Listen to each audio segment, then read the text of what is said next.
নমস্কার দর্শক, আমি কৃষ্ণকান্ত সিনহা শিলচর জবার আপনাদের সবাইকে স্বাগত জানাই। ইম্পর্টেন্ট গুরুত্বপূর্ণ কয়েকটা খবর নিয়ে আসার সঙ্গে থাকবেন। ভিডিওটা দেখার সঙ্গে সঙ্গে চটকলে কপাট কষায় যাতে সবার কাছে গুরুত্বপূর্ণ খবরটা পৌঁছে যাক। দর্শকবৃন্দ, আগামীকালকে থেকে আমাদের আসামে শুরু হবে ম্যাট্রিক পরীক্ষা। দশম শ্রেণীর যে পরীক্ষাটা, সেই পরীক্ষাটা শুরু হবে আগামীকালকে থেকেই। আসামে মোট 4,29,448 জন পরীক্ষার্থী পরীক্ষা দেবেন। মোট কেন্দ্র হয়েছে আসামে 944টি, 944 কেন্দ্র সমস্ত আসামে। দর্শকবৃন্দ, তার জন্য নির্দেশও দিয়ে দেওয়া হয়েছে। পরীক্ষা কেন্দ্রের 100 মিটারের ভিতরে কোনো ধরনের গ্যাদারিং কেউ করতে পারবে না, কোনো অভিভাবক যেতে পারবে না, সেটা বলে দেওয়া হয়েছে। দ্বিতীয়ত হচ্ছে পরীক্ষা কেন্দ্রের 200 মিটারের ভিতরে কোনো ধরনের মাইক বাজানো সেটা নিষিদ্ধ করে দেওয়া হয়েছে। এবং আমাদের কাছাড় জেলাতে তো বলা দেওয়া হয়েছে পরীক্ষা চলাকালীন কোনো ধরনের লাউড স্পিকার, উচ্চ শব্দের লাউড স্পিকার বা মাইক বাজাতে কেউ পারবে না। তার জন্য কাছাড় জেলা প্রশাসন সেটার জন্য নিষেধাজ্ঞা অলরেডি জারি করে দিয়েছে। ম্যাট্রিক এবং হায়ার সেকেন্ডারি পরীক্ষা চলাকালীন আপনারা কোনো ধরনের মাইকের আপনারা সেই করবেন না, উচ্চ স্বরে মাইক আপনারা বাজাবেন না, যেহেতু পরীক্ষা শুরু হবে দর্শকবৃন্দ সেই কালকে থেকে। ক্রিকেট প্রেমীদের জন্য ভালো খবর, গুয়াহাটিতে 2টা আইপিএল ম্যাচ হতে চলেছে। আপনারা যেতে পারবেন। গুয়াহাটিতে 2টা আইপিএল ম্যাচ হতে চলেছে, সেখানে আসবেন তারকারা। আসবে বলিউড অধিনায়ক বা বলিউড নায়ক শাহরুখ খান। দর্শকবৃন্দ, অধিনায়ক না, বলিউড নায়ক শাহরুখ খান। এবং আসবেন সেই প্রাক্তন ইন্ডিয়ান টিমের যিনি ক্যাপ্টেন মহেন্দ্র সিং ধোনি। দর্শকবৃন্দ, দুজনই সুপারস্টার, দুজনই সেলিব্রিটি, দুজনই আসবেন। 2টা ম্যাচ হবে, একটা হচ্ছে 26 মার্চ আর একটা হচ্ছে 30 মার্চ। 26 মার্চে হবে Rajasthan Royals versus Kolkata Knight Riders. তারপরে 30 মার্চ হবে Rajasthan Royals versus Chennai Super Kings. তো আপনারা দেখে নিন অনলাইনে কোনো টিকিট পাবেন নাকি। আপনারা যদি ক্রিকেট প্রেমী সেই ম্যাচ দেখতে চান তাহলে আপনারা ম্যাচ দেখতে পারবেন। দর্শকবৃন্দ, শ্রীভূমি জেলার একজন ব্যক্তি, সুপ্রাকান্দির একজন ব্যক্তি, উনি মেয়ের বিবাহের জন্য পোস্ট অফিস থেকে টাকা উইথড্র করে এসেছিলেন এবং বাড়িতে পৌঁছতে উনার ব্যাগ আর উনি খুঁজে পাননি। দর্শকবৃন্দ, বাড়িতে পৌঁছার পরে উনি দেখেন ব্যাগ নেই। দর্শকবৃন্দ, এরকম একটা ঘটনা। মেয়ের বিবাহের জন্য 1.5 লক্ষ টাকা উনি উইথড্র করেছিলেন। নাম হচ্ছে সমীরণ দাস, সুপ্রাকান্তি, পদ্মার পার উনার বাড়ি। পোস্ট অফিস থেকে উনি 1,50,000 টাকা উইথড্র করে উনি একটা অটো করে উনি গিয়েছিলেন। অটো থেকে নেমে যে সময় দেখেন উনার ব্যাগটা আর খুঁজে পাননি। উনি এখন টেনশনে এবং চিন্তায় পড়ে রয়েছেন। দর্শকবৃন্দ, যদি কেউ সেই দেখতে পান, সেই ব্যাগ যদি দেখতে পান, দয়া করে উনাকে আপনারা ফিরিয়ে দেবেন। 20 বছরের এক যুবতী নিজে নিজেই আত্মহত্যার পথ বেছে নিয়েছে। দর্শকবৃন্দ, ঘটনাটি আমাদের কাছাড় জেলার লক্ষ্মীপুর সমষ্টির একটি ঘটনা। লক্ষ্মীপুরের লালাং পার্ট 3 মারাগাং গ্রামে এই ঘটনাটি ঘটেছে। বিগত 2-3 দিন আগে সেই যুবতীর একটা প্রাইভেট ভিডিও, প্রেমিকের সঙ্গে কোনো ধরনের একটা প্রাইভেট ভিডিও, সেই ভিডিওটা সামাজিক মাধ্যমে ভাইরাল হয়ে পড়ার পরে সেই যুবতীটি সেই নিজে হয়তো দুঃখে সেই যুবতীটি আত্মহত্যার পথ বেছে নিয়েছে। দর্শকবৃন্দ, পরের দিন সকালবেলা সেই যুবতীর মরদেহটা ঝুলন্ত অবস্থায় পাওয়া গিয়েছে। মঙ্গলবারে সেই ভিডিওটা নাকি সামাজিক মাধ্যমে ভাইরাল হয়েছিল। যুবতীর পরিবারের লোকেরা সেই যুবতীর যে প্রেমিক, সেই প্রেমিকের বিরুদ্ধে একটা এফআইআর দায়ের করেন। সেই প্রেমিকের নাম হচ্ছে শাহিদ আফ্রিদি মজুমদার, বাড়ি হচ্ছে সিঙ্গেরবন। এখন সৌদি আরবে থাকে ও কাজ করে। এবং সেই নাকি প্রেমিকই নাকি সেই ভিডিওটি নাকি সামাজিক মাধ্যমে ছেড়ে দিয়েছে বলে এরকম সেই যুবতীর পরিবারের লোকেরা সেই অভিযোগ উত্থাপন করে একটা এফআইআর দায়ের করেছে। দর্শকবৃন্দ, পুলিশ এখন ঘটনার তদন্ত শুরু করে দিয়েছে বলে সেটা জানা গেছে। আসামের বিভিন্ন প্রান্তে হচ্ছে এখন বৃষ্টি। দর্শকবৃন্দ, আমাদের এদিকেও ওয়েদারটা একটু বৃষ্টি ভাব, প্রচন্ড বৃষ্টিপাত হচ্ছে। আজকে থেকে ফাগুন শুরু হয়ে গেছে এবং ফাগুন শুরু হওয়ার দিন থেকেই শুরু হয়ে গেছে আসামের বিভিন্ন প্রান্তে বৃষ্টি এবং শিলাবৃষ্টি। আগামী 24 ঘন্টা আসামের বিভিন্ন প্রান্তে সেই শিলাবৃষ্টি এবং বৃষ্টি হওয়ার সম্ভাবনা, প্রচন্ড শীত পড়ারও সম্ভাবনা বলে সেটা আইএমডি অলরেডি সতর্কবাণী জারি করে দিয়েছে। কাছাড় জেলার শিলচর কালাইন যে রোড, সেই কালাইন রোডে সড়ক দুর্ঘটনাতে গুরুতরভাবে আহত হয়, ভয়ানকভাবে দুর্ঘটনাগ্রস্ত হয়ে গুরুতরভাবে আহত হন একজন বাইক আরোহী।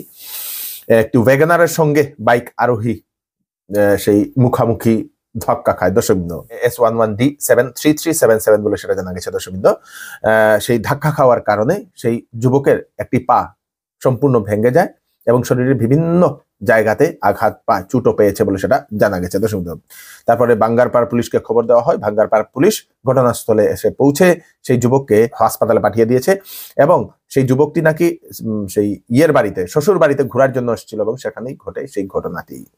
দিক থেকে ওয়াগনারটা আইছে আর বাইকালা ওদিক থেকে উঠতে সময় বাইকালা সামনে উড়ে গেছে আর ওয়াগনারে উড়াই এবং উপরে দিয়ে নিয়ে আসার মারি পেলাই। যে ঘটনা হয়েছে তার নাম জানেন? এগুলোর নাম জানি না, কারণ কই আত্মীয় আসলাম? আত্মীয় না, এখানে তার শ্বশুর বাড়ি। তার বোন নাম হলো রফিকা বেগম। রফিকা বেগম। রফিকা। এই জায়গাটার নাম কিতা? বাঙ্গারপাড় পাটপুর। বাজারে আসছে হোন্ডায়ের নতুন SP 125, যেটা সম্পূর্ণ নিউ লুকে আসছে। অনেক ধরনের ফিচার্স এই বাইকে অ্যাভেলেবেল। প্রথম 50 জন গ্রাহককে দেওয়া হবে আকর্ষণীয় গিফট। তাড়াতাড়ি করুন, 17ই ফেব্রুয়ারি হবে লঞ্চ। বুক করার জন্য নিচে দেওয়া নম্বরে আপনারা যোগাযোগ করে নিন। ওয়েডিং সিজন উপলক্ষে শ্যামসুন্দর জুয়েলার্স আপনাদের জন্য নিয়ে এলো HUID সার্টিফাইড হলমার্ক গহনার নিত্য নতুন কালেকশন এবং সঙ্গে পাচ্ছেন সোনার গহনার মজুরির উপর 40% ছাড় এবং ডায়মন্ডের উপর 15% ছাড়। এছাড়াও এখানে পাবেন পুরাতন সোনার বিনিময়ে নতুন গয়না নেওয়ার সুযোগ। তাড়াতাড়ি চলে আসুন Shyamsundar jewellers, central road, Silchar.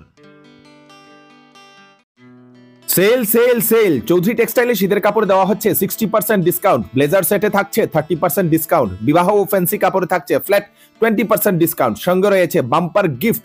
8,999 টাকার কেনাকাটা করলে পাবেন বেড কভার সেট। 14,999 টাকার কেনাকাটা করলে পাবেন সেলো কোম্পানি ডিনার সেট। 19,999 টাকার কেনাকাটা করলে পাবেন ট্রলি ব্যাগ। তাড়াতাড়ি করুন, চৌধুরী টেক্সটাইল, ফাটক বাজার, গলি নম্বর 2, শিলচর। আমেরিকা থেকে আবার অবৈধ ভারতীয় অনুপ্রবেশকারীকে আবার ভারতবর্ষে পাঠানো হবে। মোট 119 জনকে 15 এবং 16 ফেব্রুয়ারি পাঠানো হবে বলে সেটা জানা গেছে। দর্শকবৃন্দ, পাঞ্জাবের বাসিন্দা হচ্ছে 66 জন এবং 33 জন হচ্ছে হরিয়ানার বাসিন্দা, 8 জন হচ্ছে গুজরাটের বাসিন্দা। ওরা মানে অবৈধভাবে সেই যেরকম আমরা ভারত থেকে বাংলাদেশে, সরি, বাংলাদেশ থেকে যেরকম ভারতে এসে ঢুকে, সেরকম আমাদের ইন্ডিয়া থেকে অবৈধ পথ নিয়ে চুরি পথে ওরা সেই আমেরিকাতে ঢুকেছিল। দর্শকবৃন্দ, এরকম অনেক দালালরা এরকম টাকা নিয়ে তাদেরকে আমেরিকাতে রেখে দেয়, কারণ আমেরিকাতে গেলে নাকি টাকা বেশি রোজগার হয় বলে এরকম মানুষের থাকে। সেজন্য দর্শকবৃন্দ, নিজের ঘরের ফটো তুলে সেলফি উঠিয়ে আধার নম্বর দিয়ে যদি আপনারা ঘর আবেদন করেন, তাহলে আপনারাও পাবেন সেই ঘর। দর্শকবৃন্দ, সেই প্রধানমন্ত্রী আবাস যোজনার ঘর পাওয়া এখন হয়ে গেছে সহজ। অন্য কাউকে দিয়ে ভেরিফিকেশন করতে লাগবে না। আপনি নিজে ফটো উঠিয়ে নিজের ঘরের সামনে, নিজের ঘরের এখনের কন্ডিশন কি সেটার একটা ফটো উঠিয়ে আপনাদেরকে সেই প্রধানমন্ত্রীর যে আবাস যোজনার যে ওয়েবসাইট, সেই ওয়েবসাইটে গিয়ে আপনাদেরকে আবেদন করতে লাগবে। নিজে নিজেই আবেদন করতে পারবেন, আর কাউকে ধরার আপনাদের দরকার নেই, কোনো দালাল ধরার দরকার নেই, কোনো পঞ্চায়েতকে বলার দরকার নেই। আপনারা নিজে নিজেই আবেদন করতে পারবেন। মন্ত্রী শিবরাজ সিং চৌহান মহোদয় সেরকম একটা অ্যানাউন্সমেন্ট করেছেন। সহজ হয়ে গেছে এখন প্রধানমন্ত্রী আবাস যোজনার ঘর আবেদনের প্রক্রিয়া। ক্রাইটেরিয়া হলো মাসে 15,000 টাকা পর্যন্ত যদি আপনারা আয় করেন তাহলে আপনারা ঘর পাবেন। যদি আপনাদের 5 একর, যদি কৃষক যদি হন, আপনাদের 5 একর যদি জমি থাকে, তাহলেও আপনারা আবেদন করতে পারবেন, আপনারা পাওয়ার যোগ্য। 2 চাকা যদি বাহন থাকে, 3 চাকা যদি কোনো বাহন থেকে সেটা নিয়ে আপনারা ভাড়াউড়া মারছেন, তাহলেও আপনারা পাওয়ার যোগ্য। দর্শকবৃন্দ, মোট ভারতবর্ষে নতুন করে 3 কোটি ঘর দেওয়া হবে। দর্শকবৃন্দ, যদি আপনাদের জায়গা আছে তাহলে আপনারা আবেদন করতে পারবেন। অনলাইনে আপনারা এখন সেই ঘরটা আবেদন করতে পারবেন। প্রধানমন্ত্রী আবাস যোজনার যে ওয়েবসাইট, সেই ওয়েবসাইটে গিয়ে যে কোনো কম্পিউটারের দোকানে গেলে আপনারা আবেদন করতে পারবেন সমস্ত কিছু তথ্য দিয়ে। ধেমাজি থেকে নিখোঁজ 5 জন ছাত্রকে উদ্ধার করা হয়েছে আমাদের শিলচর রেলওয়ে স্টেশন থেকে। ক্লাস 9 পাস করা ছাত্র, সেই ছাত্ররা বাড়িতে না বলেই ওরা বেরিয়ে পড়েছে। তো সুন্দর ঘোরার জন্য বেরিয়ে পড়েছে, সেই আইজল মিজোরামে যাবে বলে। সেখানে কয়েকদিন থাকার জন্য, কয়েকদিন কাটানোর জন্য, ঘোরার জন্য ওরা বেরিয়ে পড়েছে বলে সেটা জানা গেছে। পরিবারকে না জানিয়ে বলে পুলিশকে, পরিবারের লোকেরা খবর দেয়। পুলিশ বিভিন্ন জায়গাতে করে সেই শিলচর রেলওয়ে স্টেশন থেকে তাদেরকে উদ্ধার করে তাদের বাড়িতে পাঠিয়ে দিয়েছে বলে সেটা জানা গেছে। তো সুন্দর, শ্রীভূমি জেলার ভারত বাংলাদেশ সীমান্তে আবার 5 জন অবৈধ বাংলাদেশি অনুপ্রবেশকারীকে আটক করতে সক্ষম হয়েছে বিএসএফ। দর্শকবৃন্দ, তার মধ্যে 1 জন বাংলাদেশি এবং 4 জন রোহিঙ্গা বলে সেটা জানা যায়। তাদের নাম হচ্ছে আব্দুর রাজাক, সাদ্দাম হোসেন, মকতুল হোসেন, নুরুল আমিন, হাফসা বিবি। তাদেরকে আবার বাংলাদেশে পাঠিয়ে দেওয়া হয়েছে। দর্শকবৃন্দ, অবৈধ অনুপ্রবেশকারীদের উপর এখন কড়া নজর বিএসএফ এর। দেশে অলস মানুষের সংখ্যা বাড়ছে। ফ্রিতে টাকা এবং চাল পেয়ে কাজ করার ইচ্ছা করে না এখন মানুষ। দর্শকবৃন্দ, গরিব মানুষ এখন কাজ করতে চাইছে না বেশিরভাগ মানুষই, কারণ ওরা ফ্রিতে পায়। এরকমই একটা সুপ্রিম কোর্টের 2জন বিচারপতি এরকমই একটা মতামত ওনারা মন্তব্য প্রকাশ করেন। দর্শকবৃন্দ, সুপ্রিম কোর্টে একটা কেস চলছিল, সেই কেসের শুনানিতে এরকম মন্তব্য প্রকাশ করেন যে ফ্রিতে সবকিছু দেওয়ার কারণে এখন সেই কাজের মানুষ পাওয়া যায় না, মানুষ এখন কাজ করতে ইচ্ছুক নয় বলে এরকমই মতামত প্রকাশ করেছেন। আপনারা কি মনে করছেন, ফ্রিতে সবকিছু পাওয়া কি ভালো কি না? আপনারা সেটা আপনাদের মতামত নিশ্চয়ই প্রকাশ করবেন। তো এই হচ্ছে আজকে স্পেশাল আপডেট আপনারা তাড়াতাড়ি সাথে সবাইকে পাঠিয়ে দেবেন যাতে সবার কাছে পৌঁছে যায়। আমি কৃষ্ণকান্ত সিনহা আবার নতুন একটা ফ্রেশ আপডেট নিয়ে আবার আপনাদের সবার সাথে ফিরে আসবো। ততক্ষণ আপনারা সুস্থ থাকবেন, সেফ থাকবেন। ধন্যবাদ।